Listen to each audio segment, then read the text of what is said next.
కొత్తగా వచ్చిండు మెత్తగా ఉంటాడు అనుకున్నారేమో.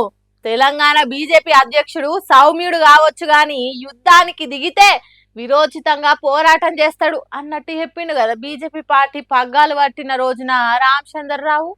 అగు చూడండి ఎసొంటి యుద్ధం చేస్తున్నాడు. భారతీయ జనతా పార్టీ నీతికి నిజాయితీకి కట్టుబడి పనిచేసేటటువంటి పార్టీ భారతీయ జనతా పార్టీ. త్యాగమూర్తులు ఉన్నటువంటి పార్టీ భారతీయ జనతా పార్టీ. ఇంత అన్నం పెట్టి మాజీ బీజేపీ ఎంపీ వెంకటేశన్ మన పార్టీ నీతికి నిజాయితీకి కట్టుబడి పనిచేసే party, త్యాగమూర్తులున్న party Bharatiya Janata party అని జోరుగా స్పీచ్ ఇస్తున్నాడు. స్టేజ్ మీద ఉన్నోళ్ళు కిందున్న కార్యకర్తలు బాగానే సప్పట్లు కొట్టిండ్రు. కానీ జోరుగా ఇస్తున్న ఆ స్పీచ్ రామచంద్రరావుకు జో అచ్యుతానంద జో జో ముకుంద లాలి పరమానంద రామ గోవింద జో జో అని జోల పాట తిరిగా అనిపించిందో ఏమో.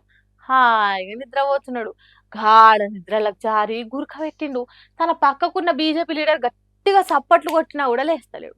మరి స్టేజ్ మీద పెట్టిన కూలింగ్ ఫ్యాన్ల చల్లదనానికో లేకుంటే పార్టీ పెద్ద మంచి పదవి వచ్చినాక నిద్ర లేకుండా పనిచేస్తున్నాడో తెలియదు కానీ సభ జరుగుతుంటేనే సాఫీగా నిద్రపోయిండు. కళ్ళు మూసి కుర్చీలనే కూర్పట్లు తీసిండు. ఇక ఈ వీడియోను చేతులను ఏంగా షేరింగ్లు చేసుకుంటే ఇగో గిదే మీ బీజేపీ పార్టీ కొత్త అధ్యక్షుని అగ్రెసివ్నెస్. ఇగో గిదే రామచంద్రరావు దూకుడు. ఎంత మంచిగా పార్టీని ముందుకు తీసుకుపోతున్నాడో చూడండి.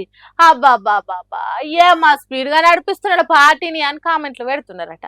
ఎవలేమన్నా నిద్ర సోటు ఎరగది, ప్రయాణాలు చేసిన శరీరం అలసిపోతుంది కాబట్టి కాసింత కునుకొచ్చింది కావచ్చు, దానికే ట్రోలింగ్లు చేయాలనా అని ఇంకొంతమంది అంటుర్రు.